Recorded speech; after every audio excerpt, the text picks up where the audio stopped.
ബഹുമാനപ്പെട്ട രാഷ്ട്രപിതാവ് മഹാത്മാഗാന്ധിയുടെ ആത്മകഥ, എൻ്റെ സത്യാന്വേഷണ പരീക്ഷണ കഥ. ഇപ്പോൾ അതായത് 3-ാം തീയതി 2-ാം മാസം 2012 വായിക്കുന്നത് ഞാൻ സാലു. ഇംഗ്ലീഷ് പരിഭാഷകൻ്റെ കുറിപ്പ്. ഗാന്ധിജിയുടെ ആത്മകഥ 1927-ലും 1929-ലുമായി 2 ഭാഗങ്ങളായിട്ടാണ് ആദ്യ പതിപ്പ് ഇറങ്ങിയത്. ഗുജറാത്തിയിലുള്ള മൂലഗ്രന്ഥം 1 രൂപയ്ക്കാണ് വിറ്റത്. ഇതിനിടെ അതിൻ്റെ 5 പതിപ്പുകളിലായി 50,000 കോപ്പിയാണ് വിൽക്കപ്പെട്ടത്. ഇംഗ്ലീഷിലുള്ളത് ലൈബ്രറി പതിപ്പായതുകൊണ്ട് സാധാരണ വായനക്കാരന് അപ്രാപ്യവുമായിരുന്നു. അതിനാൽ കുറഞ്ഞ വിലയുടെ ഒരു ഇംഗ്ലീഷ് പതിപ്പ് ആവശ്യമായി തീർന്നു. അപ്പോൾ 2 വാല്യങ്ങളും കൂടി ഒന്നായി തന്നെ പ്രസിദ്ധീകരിക്കുകയാണ്. യങ് ഇന്ത്യയിൽ തുടർച്ചയായി വന്നിരുന്നത് കൊണ്ട് ഇംഗ്ലീഷ് പരിഭാഷ ഗാന്ധിജിയുടെ തിരുത്തലുകൾക്ക് വിധേയമായിരുന്നു. ഈ പ്രസിദ്ധീകരണം ശ്രദ്ധാപൂർവം പരിശോധിക്കപ്പെട്ടതാണ്. ഇംഗ്ലീഷ് ഭാഷാ പണ്ഡിതനെന്നതിനു പുറമെ മറ്റു പല രംഗത്തും പ്രസിദ്ധനായ ഒരാളാണ് ഇത് ചെയ്തിരിക്കുന്നത്. യാതൊരു കാരണവശാലും പേര് വെളിപ്പെടുത്തരുതെന്ന് ഈ ജോലി ഏറ്റെടുക്കുന്നതിന് മുമ്പ് തന്നെ അദ്ദേഹം നിർദ്ദേശിച്ചിരുന്നു. അദ്ദേഹത്തോടുള്ള എൻ്റെ കൃതജ്ഞത വർദ്ധിപ്പിക്കുന്നതിന് ഇത് കാരണമായി എന്ന് പ്രത്യേകം പറയേണ്ടതില്ലല്ലോ. 1928 മുതൽ 1929 വരെ ബ്രൂംഫീൽഡ് കമ്മിറ്റിയുടെ നേതൃത്വത്തിൽ നടന്ന ബർദോളി അഗ്രേരിയൻ എൻക്വയറി കാലത്ത് ഞാൻ അവിടെ ആയിരുന്നതിനാൽ എൻ്റെ അഭാവത്തിൽ 5-ാം ഭാഗത്തിലെ 29 മുതൽ 43 വരെ അധ്യായങ്ങൾ സ്നേഹിതനും സഹപ്രവർത്തകനുമായ പ്യാരേലാൽ ആണ് പരിഭാഷപ്പെടുത്തിയത്. 1940. മഹാദേവ ദേശായി. പരിഭാഷകൻ്റെ കുറിപ്പ്. ഒരു ആത്മകഥ അഥവാ സത്യം കൊണ്ടുള്ള എൻ്റെ പരീക്ഷണങ്ങളുടെ കഥ. തർജ്ജമ ചെയ്യാൻ സാധിച്ചതിൽ എനിക്ക് അഭിമാനവും സന്തോഷവും തോന്നുന്നു. യശശരീരനായ കെ. മാധവനാർ തയ്യാറാക്കി മാതൃഭൂമി പ്രസിദ്ധീകരിച്ച ആദ്യ മലയാള തർജ്ജമ എൻ്റെ സത്യാന്വേഷണ പരീക്ഷകൾ ഞാൻ ഹൈസ്കൂളിൽ പഠിക്കുന്ന കാലത്താണ് വായിച്ചത്. സാമാന്യം നല്ലൊരു തർജ്ജമയാണത്. പക്ഷേ ഇംഗ്ലീഷ് മൂലത്തോട് വേണ്ടത്ര നീതി പ്രവർത്തിച്ചിട്ടില്ലെന്ന് അത് സമീപകാലത്ത് താരതമ്യപ്പെടുത്തി നോക്കിയപ്പോൾ അനുഭവപ്പെട്ടു. ഹിന്ദി വിവർത്തനത്തെയാണ് തർജ്ജമക്കാരൻ ഇടയ്ക്കിടെ ആശ്രയിച്ചതെന്ന് കാണാം. എൻ്റെ തർജ്ജമയിൽ ഇംഗ്ലീഷ് പാഠത്തോട് പരമാവധി നീതി പുലർത്താൻ ശ്രമിച്ചിട്ടുണ്ട്. ഗാന്ധിജി മാതൃഭാഷയായ ഗുജറാത്തിയിലാണ് ആത്മകഥ എഴുതിയത്. ഇംഗ്ലീഷ് ഹിന്ദി വിവർത്തനങ്ങൾ അദ്ദേഹം പരിശോധിച്ചിട്ടാവണം പ്രസിദ്ധീകരിച്ചത്. 2-3 സന്ദർഭങ്ങളിൽ ആശയവ്യക്തതയ്ക്ക് വേണ്ടി ഹിന്ദി പാഠത്തെ ഞാൻ അനുവർത്തിച്ചിട്ടുണ്ട്. കഴിഞ്ഞ 10 മാസമായി എൻ്റെ ജോലി മുഖ്യമായി ഈ തർജ്ജമ തന്നെയായിരുന്നു. എൻ്റെ ചിന്തയെയും പ്രവർത്തനത്തെയും ഇത് സ്വാധീനിക്കുകയും മാറ്റുകയും ചെയ്തിട്ടുണ്ട്. ഗാന്ധിജിയുടെ ഭക്ഷണ പരീക്ഷണങ്ങൾ ചിലത് ഞാൻ പിന്തുടരാൻ ശ്രമിച്ചു. വിജയിച്ചെന്ന് പറഞ്ഞുകൂടാ. അദ്ദേഹത്തിൻ്റെ ഈശ്വരവിശ്വാസവും ഭക്തിയും മതാചാരങ്ങളും എന്നെ അത്ഭുതപ്പെടുത്തുകയും പ്രചോദിപ്പിക്കുകയും ചെയ്തു. ദരിദ്രനാരായണനായുള്ള അദ്ദേഹത്തിൻ്റെ ലളിത ജീവിതവും ഉയർന്ന ചിന്തയും ഏതൊരാളെയും കൊതിപ്പിക്കുന്ന ഏറ്റവും മഹത്തായ ജീവിത മാതൃകളിൽ ഒന്നാണ്. ആ ജീവിതത്തെ അടുത്തുനിന്ന് നിരീക്ഷിക്കാൻ കിട്ടിയ ഈ അവസരം ഒരു ഭാഗ്യവും അത് മീയാഭ്യസനത്തിനായി ലഭിച്ച വരദാനവുമാണ്. അത് സാധ്യമാക്കിയ എല്ലാ വ്യക്തികളോടും തർജ്ജമ എഴുതിയെടുത്ത് സഹായിച്ച എന്നെ അനന്തിരവൾ സിജിയോടും ഇതിലെ പദ്യഭാഗങ്ങൾ തർജ്ജമ ചെയ്ത പ്രൊഫസർ ജി. കുമാരപിള്ളയോടും നന്ദി പറയുന്നതോടൊപ്പം മനോവാക്കർമ്മങ്ങളിൽ അഹിംസ പാലിക്കാൻ വേണ്ട ഈശ്വരാനുഗ്രഹത്തിനായി ഗാന്ധിജി ആത്മകഥയുടെ ഒടുവിൽ നടത്തിയ പ്രാർത്ഥന ഏറ്റുപറയുകയും ചെയ്യട്ടെ. ഇടപ്പള്ളി, 4/6/1996. Doctor George Irumpayam. ആമുഖം. ഏറ്റവും അടുത്ത ചില സഹപ്രവർത്തകർ ആവശ്യപ്പെട്ടപ്പോൾ 4-5 വർഷം മുമ്പ് ആത്മകഥ എഴുതാമെന്ന് ഞാൻ സമ്മതിച്ചു തുടങ്ങി വയ്ക്കുകയും ചെയ്തു. എന്നാൽ ആദ്യത്തെ പേജ് തീരും മുമ്പേ ബോംബെയിൽ കലാപം പൊട്ടിപ്പുറപ്പെട്ടു. അതോടെ എഴുത്തു നിലച്ചു. കലാപത്തെ തുടർന്ന് പല സംഭവങ്ങളും ഉണ്ടായി. എന്നെ യർവാദ ജയിലിൽ അടയ്ക്കുകയായിരുന്നു ഇതിൻ്റെ പരമകാഷ്ഠ. എൻ്റെ കൂടെ ജയിലിലുണ്ടായിരുന്ന ശ്രീ ജയറാംദാസ് മറ്റെല്ലാം മാറ്റിവെച്ച് ആത്മകഥാരചന പൂർത്തിയാക്കാൻ എന്നോട് ആവശ്യപ്പെട്ടു. സ്വന്തമായൊരു പഠനത്തിന് പരിപാടി തയ്യാറാക്കി കഴിഞ്ഞെന്നും അത് തീരും വരെ മറ്റൊന്നും ചെയ്യുന്നതെപ്പറ്റി ചിന്തിക്കാനാവില്ലെന്നും ഞാൻ മറുപടി നൽകി. ശിക്ഷാകാലം അത്രയും ജയിലിൽ കഴിച്ചിരുന്നെങ്കിൽ ആത്മകഥ തീർച്ചയായും എഴുതി തീർക്കുമായിരുന്നു. പക്ഷേ എൻ്റെ അധ്യയന പരിപാടി തീരുന്നതിന് 1 വർഷം മുമ്പ് എന്നെ മോചിപ്പിച്ചു. ഇപ്പോൾ സ്വാമി ആനന്ദ് ആത്മകഥ എഴുതുവാനുള്ള നിർദ്ദേശം ആവർത്തിച്ചിരിക്കയാലും ദക്ഷിണാഫ്രിക്കയിലെ സത്യാഗ്രഹത്തിൻ്റെ ചരിത്രം ഞാൻ എഴുതി കഴിഞ്ഞതിനാലും നവജീവന് വേണ്ടി ആത്മകഥാരചന ഏറ്റെടുക്കാമെന്ന് വിചാരിക്കുന്നു. പുസ്തകമായി പ്രസിദ്ധീകരിക്കാൻ വേഗം എഴുതി കൊടുക്കാനാണ് സ്വാമിയുടെ നിർദ്ദേശം. എന്നാൽ എനിക്ക് ഒഴിവ് സമയം കുറവാണ്. ആഴ്ചതോറും ഓരോ അധ്യായം എഴുതാനേ കഴിയുന്നുള്ളൂ. നവജീവന് വേണ്ടി എന്തെങ്കിലും ആഴ്ചതോറും എഴുതുകയും വേണം. അത് എന്തുകൊണ്ട് ആത്മകഥ ആയിക്കൂടാ? സ്വാമി ഈ അഭിപ്രായത്തോട് യോജിക്കുകയും ഞാൻ ആ ജോലി ഗൗരവപൂർവ്വം ഏറ്റെടുക്കുകയും ചെയ്തിരിക്കുന്നു. ഈശ്വരഭയമുള്ള ഒരു സ്നേഹിതന് ഇതേപ്പറ്റി ചില സംശയങ്ങളുള്ളതായി കാണുന്നു. അയാളത് എൻ്റെ മൗനവ്രത ദിവസം എന്നോട് പറയുകയും ചെയ്തു. ഈ സാഹസത്തിന് നിങ്ങളെ എന്താണ് പ്രേരിപ്പിച്ചത്? അയാൾ ചോദിച്ചു. ആത്മകഥ എഴുത്ത് പാശ്ചാത്യരുടെ ഒരു സമ്പ്രദായമാണ്. പാശ്ചാത്യ സ്വാധീനത്തിൽപ്പെടാത്ത പൗരസ്ത്യരാരും അങ്ങനെയൊന്നും എഴുതിയതായി എനിക്കറിയില്ല. പിന്നെ നിങ്ങൾ എന്താവും എഴുതുക? ഇന്ന് നിങ്ങൾ മുറുകെ പിടിക്കുന്ന സത്യങ്ങളെ നാളെ നിരസിക്കുന്നതായി സങ്കല്പിക്കുക. അതല്ലെങ്കിൽ ഇപ്പോഴത്തെ നിങ്ങളുടെ പദ്ധതികൾ ഭാവിയിൽ പരിഷ്കരിക്കുമെന്ന് വിചാരിക്കുക. അപ്പോൾ നിങ്ങൾ എഴുതിയതോ പറഞ്ഞതോ ആയ വാക്ക് വിശ്വസിച്ച് പ്രവർത്തിക്കാൻ തുടങ്ങിയവർ തെറ്റായി നയിക്കപ്പെട്ടെന്ന് വരില്ലേ?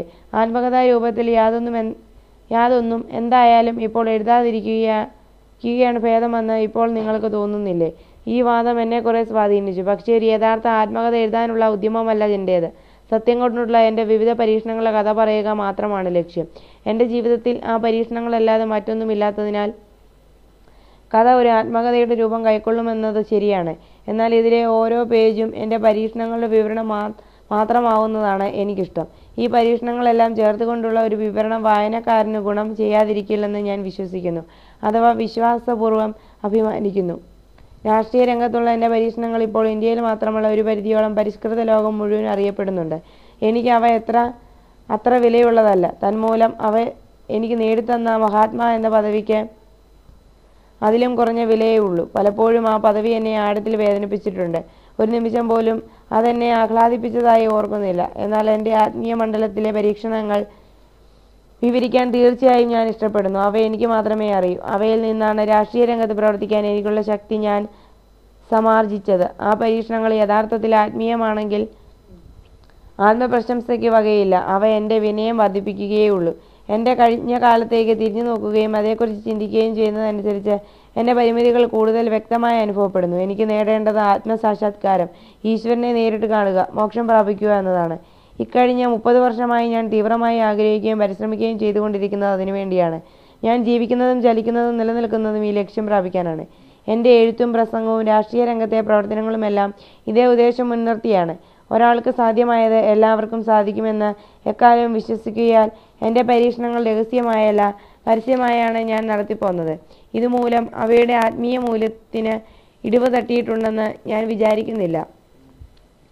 ഓരോ ആൾക്കും അയാളുടെ സൃഷ്ടാവിന് മാത്രം അറിയാവുന്ന ചില കാര്യങ്ങളുണ്ട്. അവ പറഞ്ഞറിയിക്കാവുന്നതല്ല. ഞാൻ പറയാൻ പോകുന്ന പരീക്ഷണങ്ങൾ അത്തരത്തിലുള്ളതല്ല. പക്ഷേ അവ ആത്മീയമാണ്. ശരിക്കു പറഞ്ഞാൽ ധാർമ്മികമാണ്. മതത്തിൻ്റെ സാരസർവസ്വം ധാർമ്മികതയാണല്ലോ. പ്രായമായവർക്കെന്ന പോലെ കുട്ടികൾക്കും ഗ്രഹിക്കാവുന്ന മതകാര്യങ്ങൾ മാത്രമേ ഈ ആത്മകഥയിൽ ഉൾപ്പെടുത്തൂ. അവയെ വിനയത്തോടും പക്ഷപാതരഹിതമായും വിവരിക്കാൻ എനിക്ക് കഴിഞ്ഞാൽ ഇത്തരം പരീക്ഷണങ്ങളിൽ ഏർപ്പെടുന്ന മറ്റുള്ളവർ തങ്ങളുടെ പുരോഗതിക്ക് സഹായമായ വല്ലതും അതിൽ കണ്ടെത്തിയേക്കും. ഈ പരീക്ഷണങ്ങൾക്ക് യാതൊരു പൂർണ്ണതയും ഞാൻ അവകാശപ്പെടുന്നില്ല.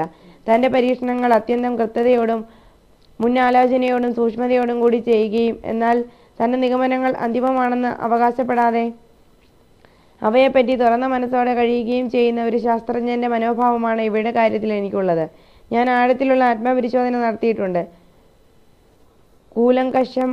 കൂലങ്കഷമായ ആത്മാന്വേഷണം നടത്തിയിട്ടുണ്ട്. എല്ലാ മാനസികാവസ്ഥകളും അപഗ്രഥിക്കുകയും പരീക്ഷിക്കുകയും ചെയ്തിട്ടുണ്ട്. എങ്കിലും എൻ്റെ നിഗമനങ്ങൾ അന്തിമമോ തെറ്റില്ലാത്തതോ ആണെന്ന് ഞാൻ ഒട്ടും അവകാശപ്പെടുന്നില്ല. ഇതുമാത്രം ഞാൻ അവകാശപ്പെടുന്നു: എനിക്ക് അവ തികച്ചും ശരിയായും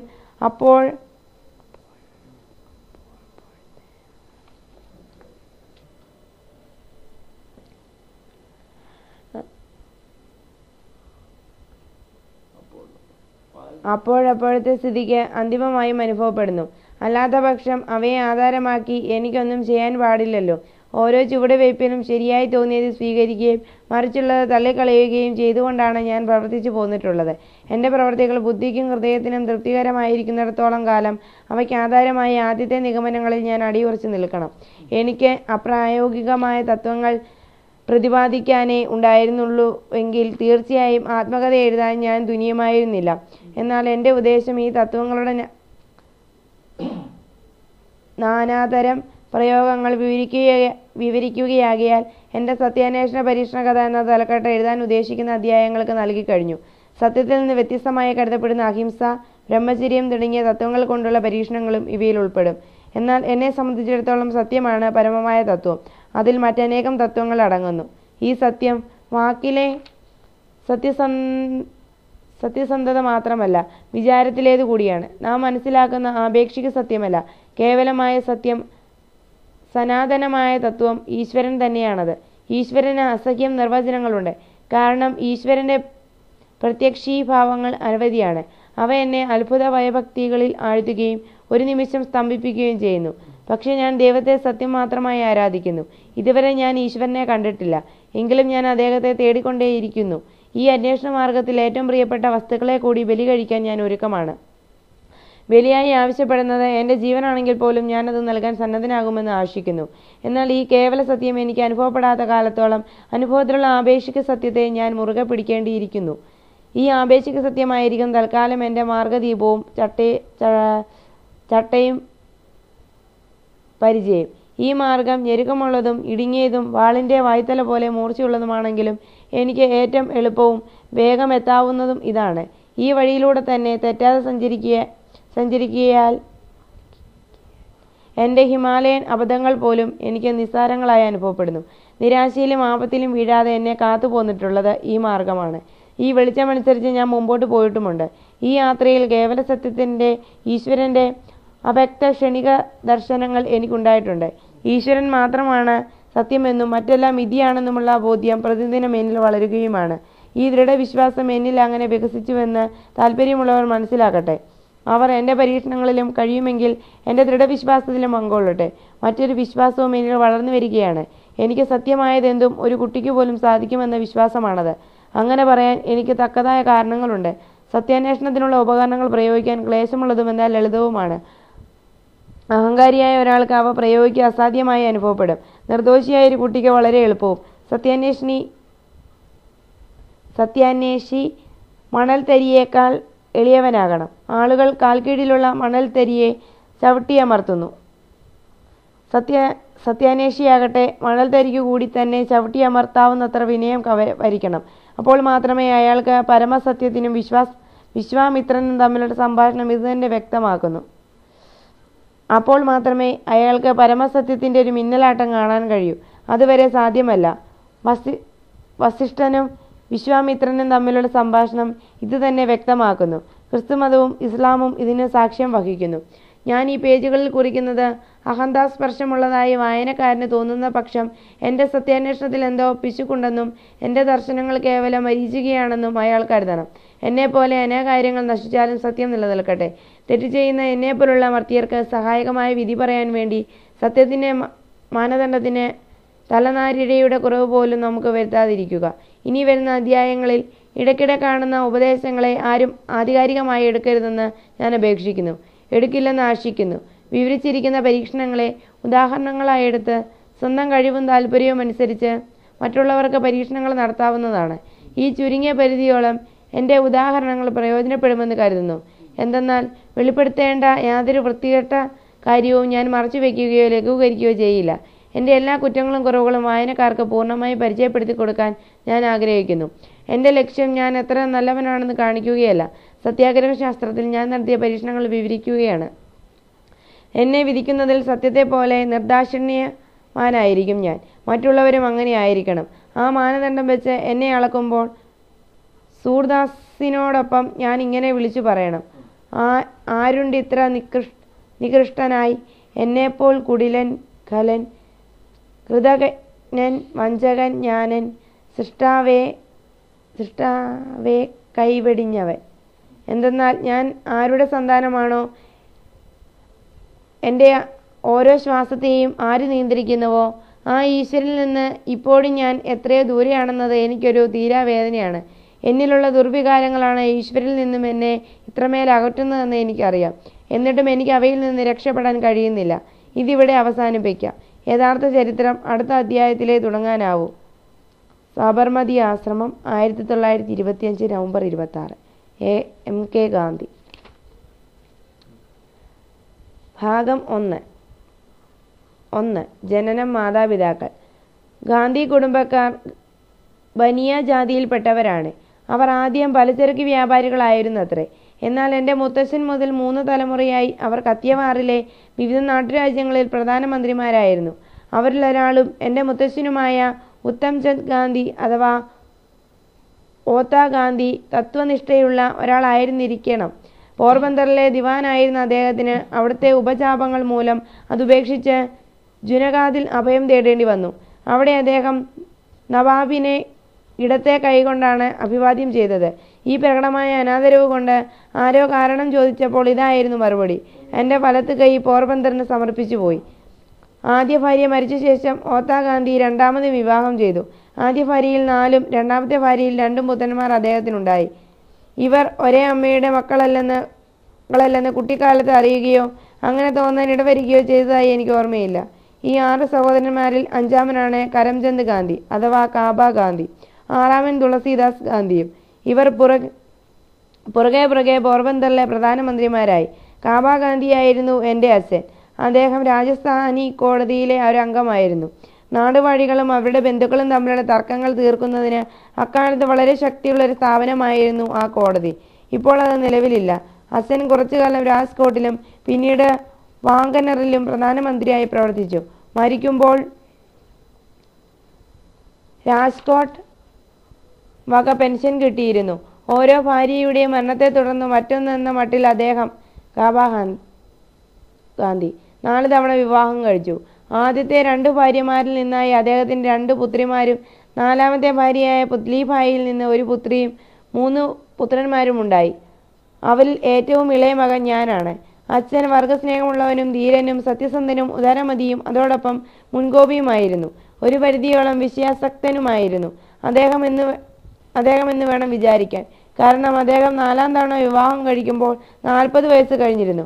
പക്ഷേ അദ്ദേഹം ദുഷിപ്പിക്കാനാകാത്ത സ്വഭാവഗുണമുള്ളവനും കുടുംബത്തിലും പുറത്തും തികച്ചും നിഷ്പക്ഷനെന്നു പേരുകേട്ടവനുമായിരുന്നു. രാജാവിനോടുള്ള അദ്ദേഹത്തിൻ്റെ വിശ്വസ്തതയും പ്രസിദ്ധമായിരുന്നു.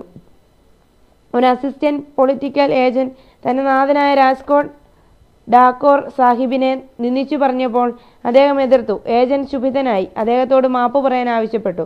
അതിന് വഴങ്ങാതിരുന്ന അദ്ദേഹത്തെ ഏജന്റ് ബന്ധനത്തിലാക്കി. കുറെ കഴിഞ്ഞിട്ടും കാബ ഗാന്ധി വഴങ്ങുന്ന മട്ടില്ലെന്ന് കണ്ട ഏജന്റ് അദ്ദേഹത്തെ വിട്ടയച്ചു. അച്ഛന് സമ്പത്ത് കുന്നുകൂട്ടാൻ യാതൊരു ആഗ്രഹവും ഉണ്ടായിരുന്നില്ല. അതിനാൽ ഞങ്ങൾക്കായി കാര്യമായൊന്നും ശേഷിപ്പിക്കാതെയാണ് അദ്ദേഹം വിട്ടുപോയത്. അദ്ദേഹത്തിന് അനുഭവമല്ലാതെ വേറെ പറയത്തക്ക വിദ്യാഭ്യാസമൊന്നും ഉണ്ടായിരുന്നില്ല. ഗുജറാത്തി 5ാം ക്ലാസ് വരെ പരമാവധി പഠിച്ചിട്ടുണ്ടാവുമെന്ന് പറയപ്പെടുന്നു. ചരിത്രവും ഭൂമിശാസ്ത്രവും അദ്ദേഹത്തിന് തീരെ അറിയില്ലായിരുന്നു. പക്ഷേ തികഞ്ഞ പ്രായോഗിക അനുഭവ പരിചയം അദ്ദേഹത്തെ എത്ര സങ്കീർണമായ പ്രശ്നവും പരിഹരിക്കുന്നതിനും 100 കണക്കിന് ആളുകളെ കൈകാര്യം ചെയ്യുന്നതിനും പ്രാപ്തനാക്കി. മതപരമായ പരിശീലനവും അദ്ദേഹത്തിന് ഇല്ലായിരുന്നു. എന്നാൽ ഇടയ്ക്കിടെ ക്ഷേത്രങ്ങൾ സന്ദർശിക്കുകയും മതപ്രസംഗങ്ങൾ കേൾക്കുകയും ചെയ്യുന്നതിലൂടെ മിക്ക ഹിന്ദുക്കൾക്കും കിട്ടിവരുന്ന മതസംസ്കാരം അദ്ദേഹത്തിനുണ്ടായിരുന്നു. ബ്രാഹ്മണനും പണ്ഡിതനുമായ ഒരു കുടുംബ സുഹൃത്തിൻ്റെ ഉപദേശപ്രകാരം അന്ത്യകാലത്ത് അദ്ദേഹം ഗീതാപാരായണം ആരംഭിച്ചു. അതിനുശേഷം ദിവസവും പൂജാസമയത്ത് ഗീതയിലെ ചില ശ്ലോകങ്ങൾ അദ്ദേഹം ഉറക്കെ ചൊല്ലുമായിരുന്നു. എൻ്റെ അമ്മ ഓർമ്മയിൽ അവശേഷിച്ചിട്ടുള്ള മുന്തിയ മുദ്ര ആത്മവിശുദ്ധിയുടേതാണ്. അമ്മ ആഴമേറിയ മതാത്മക ജീവിതം നയിച്ചു. തൻ്റെ പതിവ് പ്രാർത്ഥന നടത്താതെ ഭക്ഷണം കഴിക്കുന്നതിനെപ്പറ്റി അവർക്ക് ചിന്തിക്കാനേ കഴിയുമായിരുന്നില്ല. ഹവേലി, വിഷ്ണു ക്ഷേത്രം. ഹവേലിയിലേക്ക് പോവുക അവരുടെ ദിനകൃത്യങ്ങളിലൊന്നായിരുന്നു. എൻ്റെ ഓർമ്മയിൽപ്പെട്ടിടത്തോളം അവർ ചതുർമാസവ്രതം, വർഷകാല നോയമ്പ് ഒരിക്കലും തെറ്റിച്ചിട്ടില്ല. കഠിനമായ വ്രതങ്ങൾ പോലും അവർ കടുകിട പിഴയ്ക്കാതെ അനുഷ്ഠിച്ചു പോന്നു. അവയിൽ അയവ് വരുത്താൻ രോഗം അവർക്കൊരു കാരണമായിരുന്നില്ല. ഒരിക്കൽ ചന്ദ്രായണ വ്രതം അനുഷ്ഠിക്കെ അവർ രോഗബാധിതയായതും വ്രതം മുടക്കാതെ മുഴുവിപ്പിച്ചതും ഞാൻ ഓർക്കുന്നു. 2-3 ദിവസം തുടർച്ചയായി ഉപവസിക്കാനും അവർക്കൊരു പ്രയാസവും ഇല്ലായിരുന്നു. ചതുർമാസ വ്രതകാലത്ത് ദിവസം 1 നേരം മാത്രമേ അവർ ഭക്ഷിച്ചിരുന്നുള്ളൂ. അതുകൊണ്ടും തൃപ്തിയാകാതെ ഒരു ചതുർമാസകാലത്ത് ഒന്നിടവിട്ട ദിവസങ്ങളിൽ അവർ പട്ടിണി കിടന്നു. മറ്റൊരു ചതുർമാസകാലത്ത് സൂര്യനെ കാണാതെ ഭക്ഷണം കഴിക്കില്ലെന്ന് അവർ ശപഥം ചെയ്തു. ആ ദിവസങ്ങളിൽ സൂര്യൻ പ്രത്യക്ഷപ്പെടുന്നത് അമ്മയെ വിളിച്ചറിയിക്കാൻ വേണ്ടി ഞങ്ങൾ കുട്ടികൾ ആകാശത്ത് കണ്ണും നട്ടു നിൽക്കുക പതിവായിരുന്നു. മഴക്കാലത്തിൻ്റെ മൂർധന്യത്തിൽ സൂര്യൻ മുഖം കാണിക്കാൻ മിക്കപ്പോഴും കനിവ് കാട്ടാറില്ലെന്ന് എല്ലാവർക്കും അറിയാമല്ലോ. സൂര്യൻ പെട്ടെന്ന് പ്രത്യക്ഷമായത് ഓടിച്ചെന്ന് ഞങ്ങൾ അമ്മയെ അറിയിച്ച ദിവസങ്ങൾ ഞാൻ ഓർക്കുന്നു. സ്വന്തം കണ്ണുകൊണ്ട് സൂര്യനെ കാണാൻ അവർ ഓടിവരും. ഒളിച്ചോട്ടക്കാരനായ സൂര്യൻ അമ്മയുടെ ഭക്ഷണം നഷ്ടപ്പെടുത്തിക്കൊണ്ട് പോയിക്കഴിഞ്ഞിരിക്കും. അത് സാരമില്ല, അവർ ആഹ്ലാദത്തോടെ പറയും. ഇന്ന് ഞാൻ ഭക്ഷണം കഴിക്കരുതെന്നാണ് ഈശ്വര നിശ്ചയം. അനന്തരം അവർ തൻ്റെ ജോലികളിൽ മുഴുകും. സാമാന്യ ബുദ്ധിയുള്ള സ്ത്രീയായിരുന്നു എൻ്റെ അമ്മ. രാജ്യകാര്യങ്ങളെപ്പറ്റി അവർക്ക് തികഞ്ഞ അറിവുണ്ടായിരുന്നു. രാജഗൃഹത്തിലെ സ്ത്രീകൾ അവരുടെ ബുദ്ധിവൈഭവത്തെ മാനിച്ചിരുന്നു. കുട്ടിയെന്ന നിലയ്ക്കുള്ള ആനുകൂല്യം ഉപയോഗിച്ച് അമ്മയോടൊപ്പം ഞാൻ പലപ്പോഴും അന്തഃപുരത്തിൽ ചെല്ലും. അത്തരം സന്ദർഭങ്ങളിൽ എൻ്റെ അമ്മ ഠാക്കോർ സാഹിബിൻ്റെ വിധവയായ അമ്മയുമായി നടത്തിയ സജീവ ചർച്ചകൾ എനിക്കിപ്പോഴും ഓർമ്മയുണ്ട്. ഈ മാതാപിതാക്കളുടെ സന്താനമായി 1869 ഒക്ടോബർ 2-ാം തീയതി പോർബന്തറിൽ സുദാമാപുരി എന്നും അറിയപ്പെടുന്നു ഞാൻ പിറന്നു. അവിടെ തന്നെ ശൈശവം കഴിച്ചു. എന്നെ സ്കൂളിൽ ചേർത്തതായി ഓർമ്മയുണ്ട്.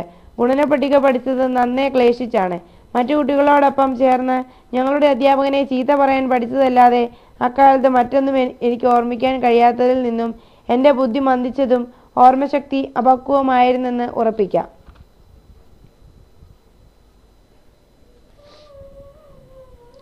2. കുട്ടിക്കാലം. രാജസ്ഥാനി കോടതിയിലെ അംഗമായി പ്രവർത്തിക്കുവാൻ എൻ്റെ അച്ഛൻ പോർബന്ദർ വിട്ട് രാജ്കോട്ടിലേക്ക് പോയപ്പോൾ എനിക്ക് ഏകദേശം 7 വയസ്സായിരിക്കണം. അവിടെ എന്നെ ഒരു പ്രൈമറി സ്കൂളിൽ ചേർത്തു. അക്കാലം എനിക്ക് നല്ല ഓർമ്മയുണ്ട്. എന്നെ പഠിപ്പിച്ച അധ്യാപകരുടെ പേരുവിവരങ്ങൾ കൂടി ഓർക്കുന്നു. പോർബന്തറിലെ